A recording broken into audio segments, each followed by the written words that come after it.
Jumpa lagi di Opini Budiman.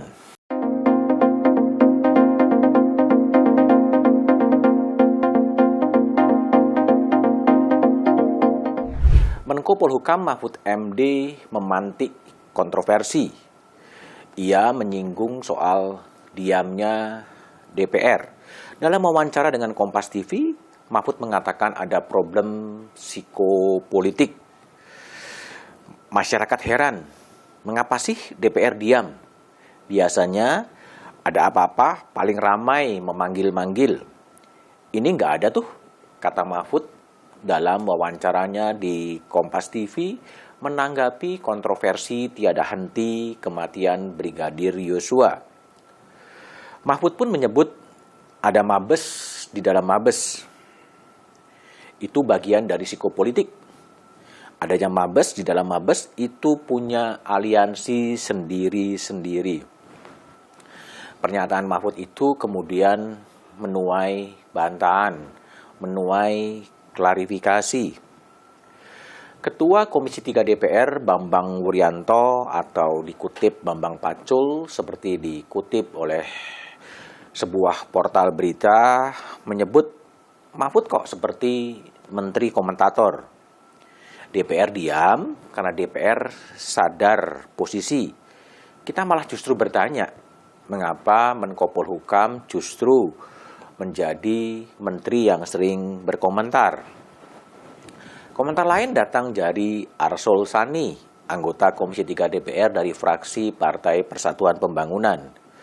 Arsul mengatakan DPR justru menghindari offset.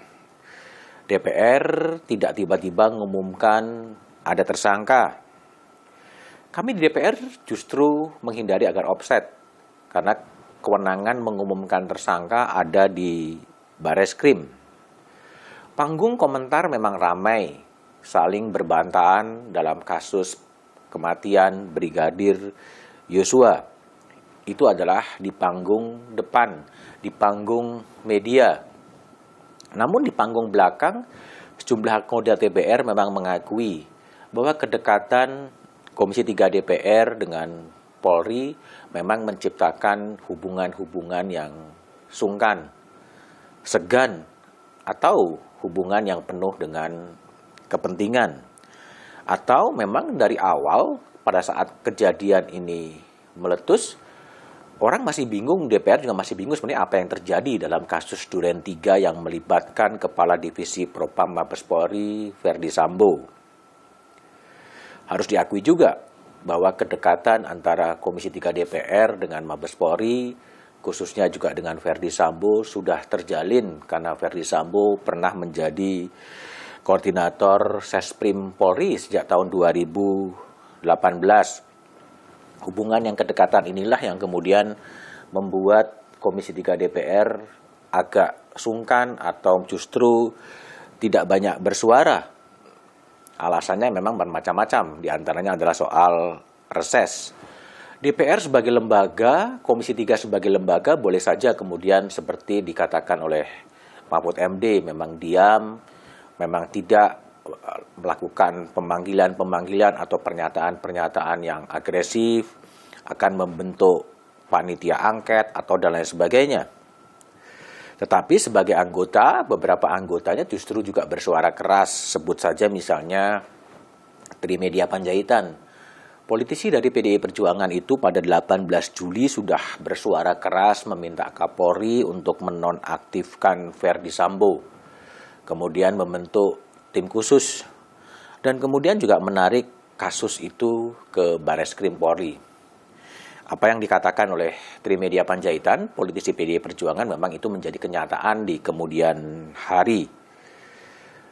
Sebagai lembaga memang DPR diam, tetapi beberapa anggota Komisi 3 DPR memang gencar untuk menyuarakan penonaktifan Sambo. Publik menangkap memang fungsi pengawasan DPR ini memang agak melemah, bukan hanya dalam kasus Sambo, tetapi dalam kasus-kasus lain. Dukungan yang begitu kuat terhadap pemerintahan Presiden Jokowi membuat kemudian DPR juga seperti kehilangan elan untuk pengawasannya. Bahkan dalam kasus Sambo, peran-peran DPR ini telah digantikan oleh netizen telah digantikan oleh media untuk menyuarakan perlunya tegaknya keadilan. Dalam kasus Sambo, memang tidak banyak elit negeri ini yang bersuara, entah karena apa.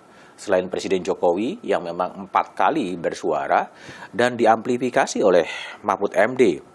Pak Mahfud itu bukan hanya sebagai Menko Polhukam, tetapi juga sebagai Ketua Komisi Kepolisian Nasional. Magnitude kasus Sambo memang luar biasa. Ini adalah skandal besar dalam dunia kepolisian. Dalam kasus Sambo, elemen-elemen yang menarik perhatian publik ada semuanya. Ada unsur kekuasaan, ada juga unsur kekayaan, tapi juga ada keterlibatan istri dari Verdi Sambo yang menimbulkan banyak pertanyaan-pertanyaan di publik. Belum lagi ditambah dengan skenario kebohongan-kebohongan yang kemudian dibongkar oleh akal sehat publik. Harus diakui kasus Sambo tidak akan terungkap jika memang tidak ada tekanan dari publik opini. Beruntung Presiden Jokowi dan Pak Mahfud yang selalu mengamplifikasi agar kasus ini dibuka dengan tuntas. Memang pengawasan publik belum selesai. Kasus Sambo, Verdi Sambo telah dinyatakan sebagai tersangka, tapi motifnya juga belum terbuka atau memang tidak akan dibuka. Mungkin panggung pengadilan lah yang kemudian bisa mengungkap apa sebetulnya motif dari dibunuhnya Yosua. Itu menjadi pertanyaan-pertanyaan yang belum sepenuhnya terjawab. Pengawasan publik tetap butuh energi yang panjang agar kasus ini tidak dibelok-belokkan. Menghadirkan keadilan adalah keniscayaan agar orang yang bertanggung jawab harus memikul tanggung jawab. Sebaliknya orang yang kemudian hanya sekedar menjalankan perintah memang juga kemudian harus dibebaskan. Kasus Sambo ibaratnya adalah tragedi dalam dunia kepolisian dan saatnya kita melihat lebih dalam apakah reformasi kultural di tubuh kepolisian sudah berjalan. Jangan-jangan kultur seperti inilah yang masih berakar dalam tubuh kepolisian yang mungkin saatnya harus direformasi. Inilah pekerjaan berat yang dihadapi oleh Kapolri Jenderal Listio Sigit Prabowo untuk kembali bagaimana kepolisian bisa meraih kepercayaan publik yang kian turun dan kian turun. Teruslah kemudian publik mengawasi agar terang dalam kasus Sambo semakin benderang dan motifnya kemudian terungkap secara transparan, termasuk siapapun jenderal-jenderal polisi yang terlibat atau tersangkut dalam sebuah konspirasi pembunuhan Brigadir Yosua.